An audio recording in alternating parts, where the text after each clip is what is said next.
Hello, good morning, and welcome to this Dawn Busters Taste Challenge. We have two 40% alcohol brandies. This is a cognac brandy called Martell VS 3 stars.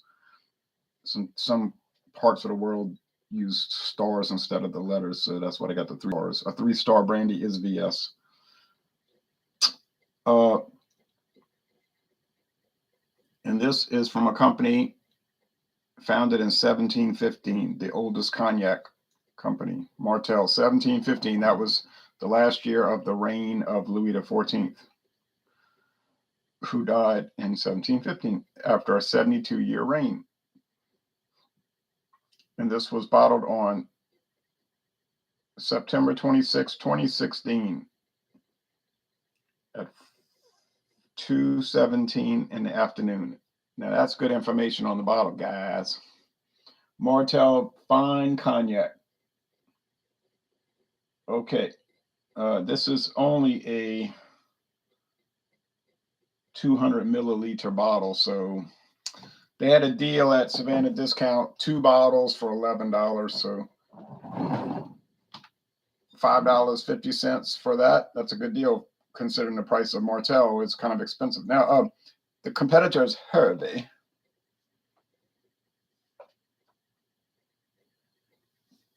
VSOP, very smooth old pale. So VS is aged usually 2 to 4 years. 2 to 4 years. VSOP tends to be around 4 to 6 years.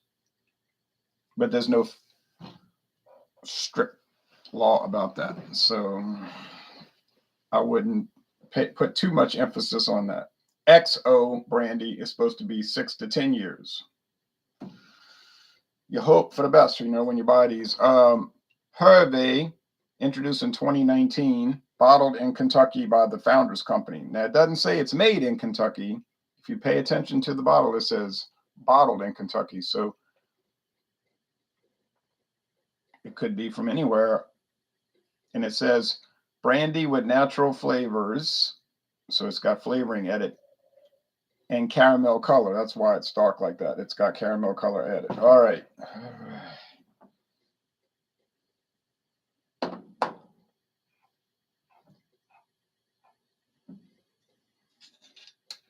So the Martell has got enough for a few more taste challenges, and then we'll be done with it.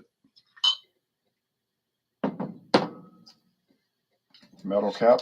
What are the real popular cognacs in the United States? Martell is in the mix, but more popular than that is number 1, Hennessy, number 2, Courvoisier, number 3, Remy Martin. Martell is probably number 4 down on the list of cognac. Then you got all the other kind of much lesser known brands like Cognac,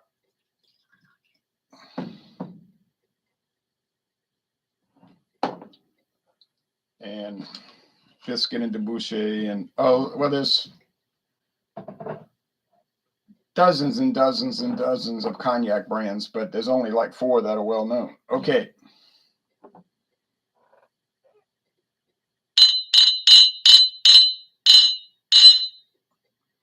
We can see that the Hervé is much lighter. Or is that the Martell? I can't even remember now. So one is dark and one is light. Mahogany and copper. It's not going to be much of a challenge. I'm going to guess it on aroma only. So $8.99 a bottle. I got it on sale at Hocus Pocus Spiritual Advisor Liquor.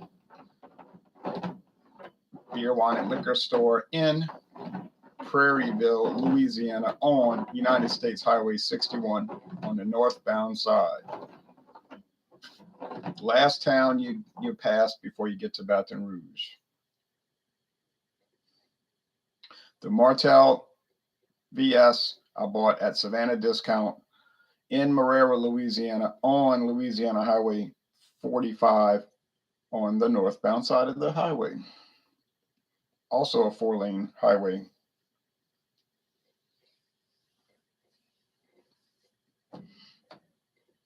But it doesn't go that far. It starts at the Mississippi River and then it goes down pretty much straight south until it dead ends at the end. At land's end, the end of the land. You can't go any further because then the next stop is Barataria Bay in the Gulf of Mexico, so it can't go any further.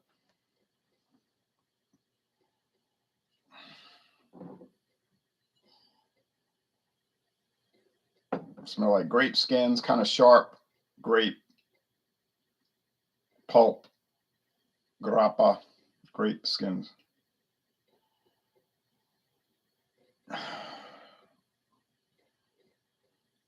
This smells even richer. Now, I'm not picking up that butterscotch aroma this time that I've been picking up on that Hervé. I think now I am, but I think the more that bottle is open and closed, that's going to dissipate. Then it's just going to be grape aroma. Like distilled grapes, you know. Think of brandy as grape whiskey. Whiskey's made from grains, but this is made from grapes. Or think of whiskey as grain brandy. Crossover. All right.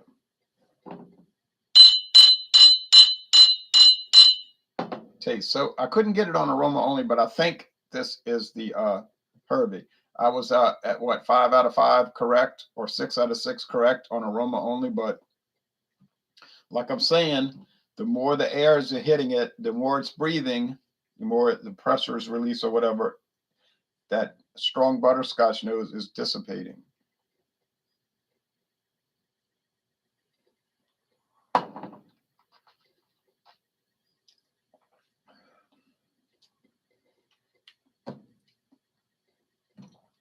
See,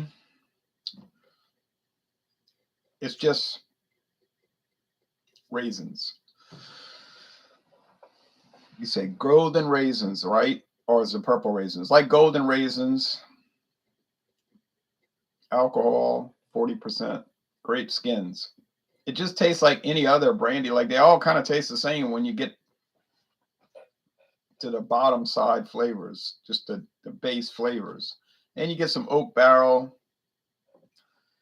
So I don't know. I'm trying to figure out why people are paying these exorbitant prices for brandy. It could be something I'm missing, you know, like, oh no, you got to pay. It's $89, but it's awesome, you know.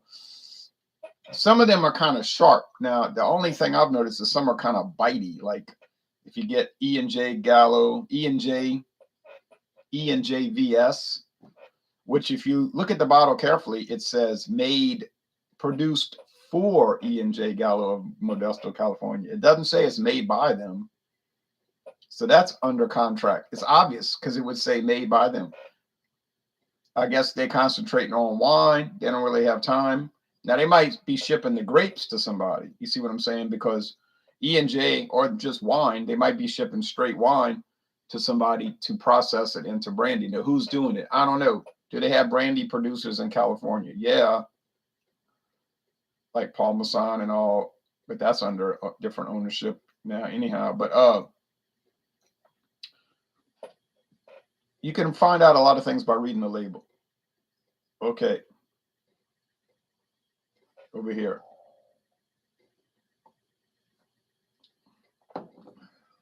But the E&J VS will be a little bitey. And then the VSOP would be smoother. And then the XO is super smooth. Now, this is obviously the Martell. It's got rich oak. It's a little hot on the taste because it's a VS. It's not a VSOP. And there's a little burn to it.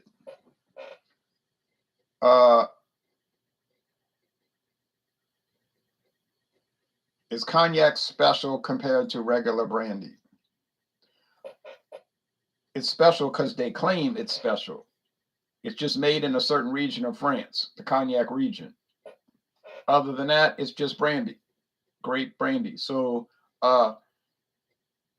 you can claim it's better or worse or whatever, but really you're just paying for the name. You say, well, is bourbon better than a whiskey made the exact same way in Canada? It's better because they say it's better. You can make bourbon in Canada, but you cannot call it bourbon. You can call it You could probably call it bourbon style whiskey, but then that might get you in trouble with the U.S. Tax and Trade Bureau. Not because they care. They know that's a legitimate way to express it.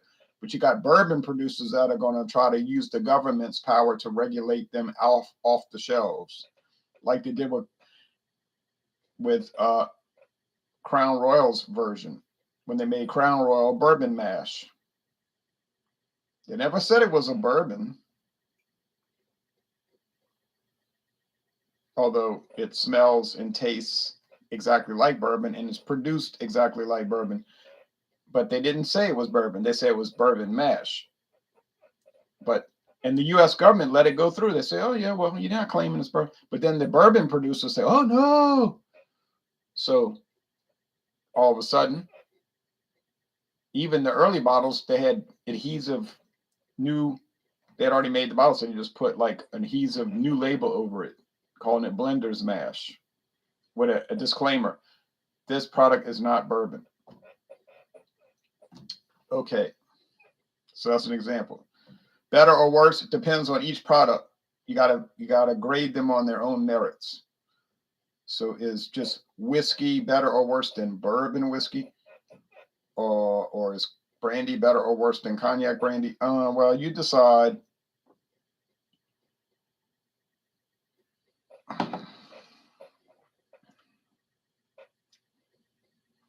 It's very sweet. It's very grapey. And they're both like golden raisins, It's very grapey. It's kind of like grape juice. It's kind of like dry sherry. If you've never had dry sherry, you don't know what I'm talking about. But sherry is a wine that's spiked with brandy, basically. And brandy is made from wine. It's distilled wine. So it's a wine spiked with distilled wine, you see.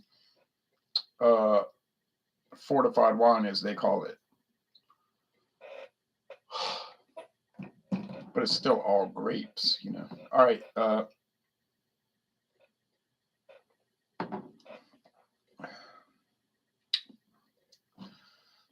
There's just a shadow of the butterscotch flavoring now. I don't know if they're using butterscotch. I don't know what they're using. But you know what I'm saying? The natural flavoring, just a shadow of it. Which one's better? You say, God, please don't say that this off-the-wall, no-name brand Hervé, it's a name, but you know what I'm saying? Let's see. $5.50 divided by 200 milliliters times 750 milliliters. $21 for Martell. That's what I paid for it. Can you buy a bottle of Martell VS for $21? It's very unlikely. Maybe 25. And this is $8.99. So let's say $24. 24 minus 9 is 15. Is the Martell $15 better? I don't see it. Now you could point out, well, that's an unfair because you're doing a VS against a VSOP, so it's not a fair comparison. True, but one is $8.99 a bottle and one is $24 a bottle. So the Martell VS, by almost anybody's estimation, would be considered a higher grade product, even than say E&J XO. E&J XO is $15, $16 a bottle. 17 at the worst case. And the Martell VS is 24. You say, well, there's shipping costs and all from Europe, from France. Okay, I get that, but it's still, it's supposed to be a better, higher grade product. So I would just get the Hervé, to tell you the truth. But Tommy Carroll said, good morning, Louisiana Liquor Reviews. Good morning to you, Tommy. All right, so I'm going to call it, this is the Hervé. Yep, got it. But it was more difficult today. The first 5 or 6 times it was like, smell it, and a snap, I got it. With no effort, really, no effort. Now today, it's a little difficult. Okay, well, that's the way it goes, I guess. But I still got it right 6 or 7 out of 7 times. Can't remember the number now, losing track. But I'm not going to get it wrong. And what's coming up next? Tomorrow morning, God willing. I got a couple of more days I got to take care of that. I mean, I could do it on these days. I'm not saying I could not. It's just I can see looking ahead. It's like, oh, that's gonna be so irritating. Oh, one day. Oh, only one day left to take care of. Oh yeah, easy. That would be so easy. Could do it today. Just get it over with. It's kind of like what I like to do. Just get them out the way, you know. Maybe I will. I got to think about it. But I got the Fundador, Spanish, not cognac. Now that Odessa brandy I bought from Ukraine, I went all the way to Ukraine to get it, and it was only $11 for the bottle. They claim they make cognac. If you get on the Ukrainian website for Odessa brandy, can't remember the name of the company. They're in Odessa. They're talking about we make cognac, great cognac here. I'm like, well, they must not be part of that World Trade Protocol because you're not allowed to call anything cognac if it's outside of France. Cognac and outside of that region of France. Can't even be outside that region. It could be one block outside the boundary and be called French brandy. We get on Odessa website, they're talking about we make great cognac here. But of course, nowhere on the bottle sold in the United States at Total Wine and More is where I bought it. Nowhere on that bottle does it say it's cognac. And I bought the new label, the blue label. The old label was khaki with blue trim. The new label's blue with khaki trim. I don't know why they changed it, but so let's see what's coming up. Would I recommend this stuff, Martell? Yeah, I'd recommend it, especially if you get it for the price I paid. Get a little discount on it. I didn't save a lot of money, but a little bit, just a couple of dollars.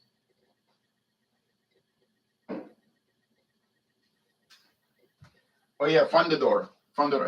I feel like I'm missing one, like I overlooked one, but I don't guess I did. I just don't have as much brandy as I thought. I do have that Reynal, or as they sell it in England as 3 barrels brandy from La Martine case. Supposedly the top selling brandy in England, 3 barrels, or as they sell it over here, Reynal.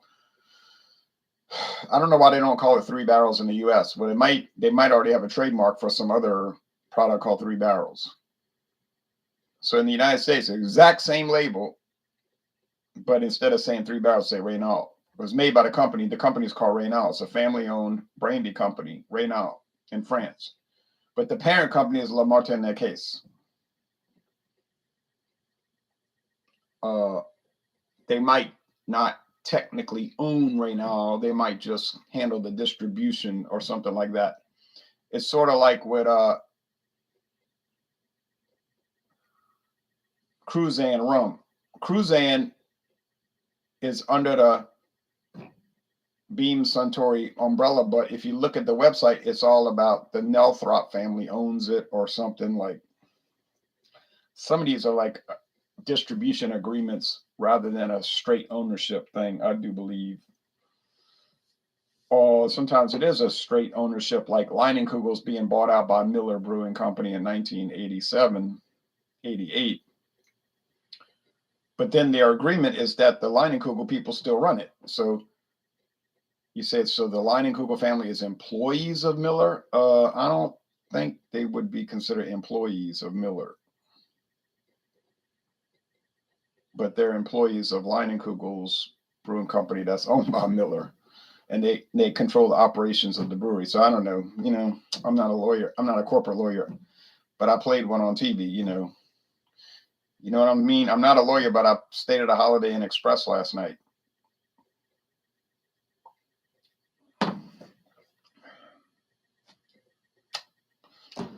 I think the Martell tastes better personally. It does taste better. It does.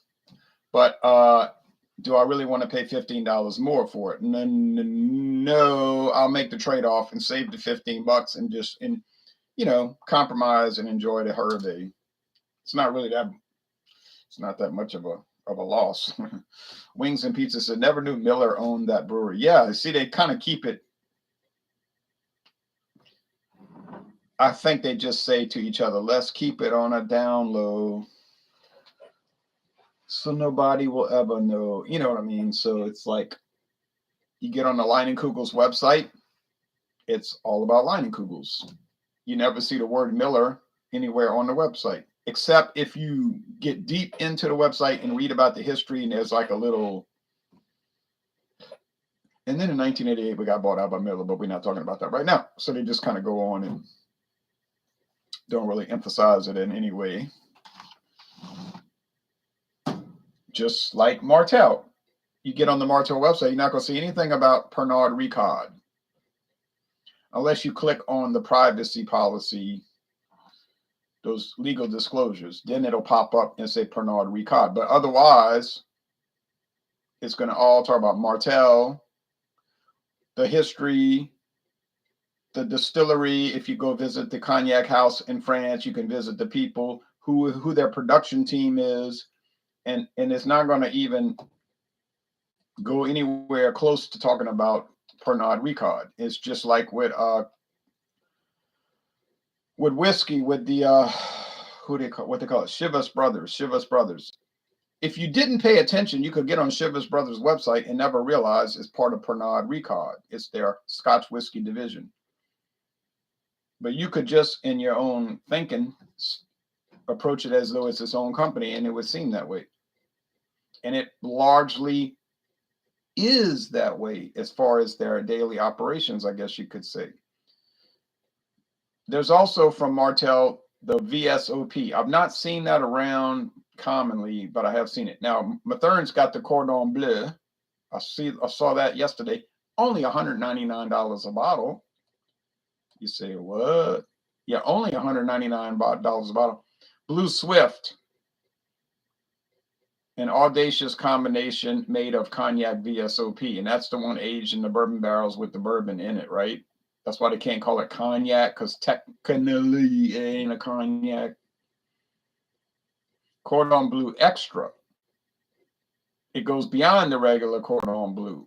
Oh, well, if the regular Cordon Bleu is $199, wouldn't we hate to see how much this one would cost? I think we would hate to see it. And their website has all these product battles, like this versus that.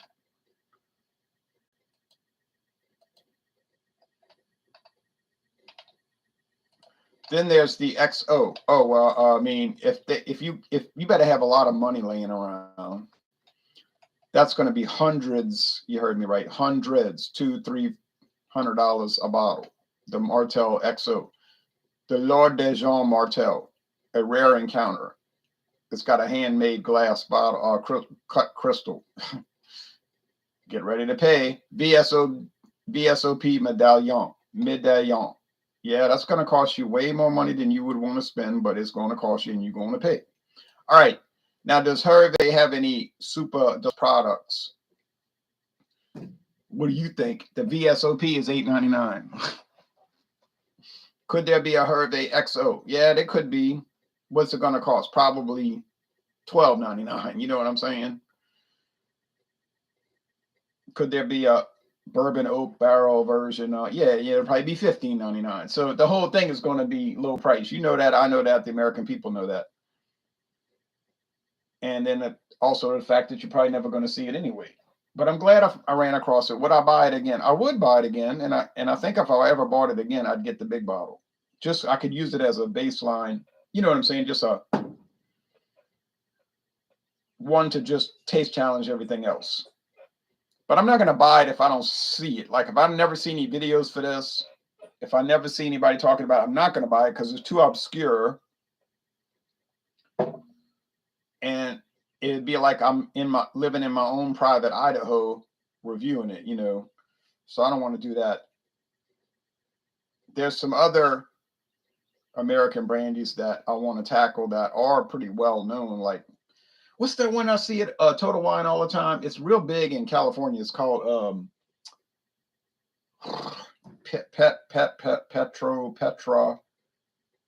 so I don't know, 5-star. I don't know. It's like real popular out there. It's like real not popular here, but I see it on the shelf every day, every time I go to Total Wine and More. So is it going to be real good? Probably not, but it's it's in play. You know what I mean? Like it's everywhere, so why not try it, right? Because I'm not putting out much for it anyway. Oh well. And then Total Wine got their own off the wall brands. I don't know if they're technically private label. Like some people say, well, Total Wine sells all these private labels. I think that only is what it appears to be. I think all those things are at other stores. They're just so obscure. It seems like they're private labels. You know what I mean? Like Winchester Rye Whiskey. You might see Winchester Rye Whiskey at some other store, but the chances are you won't because it's so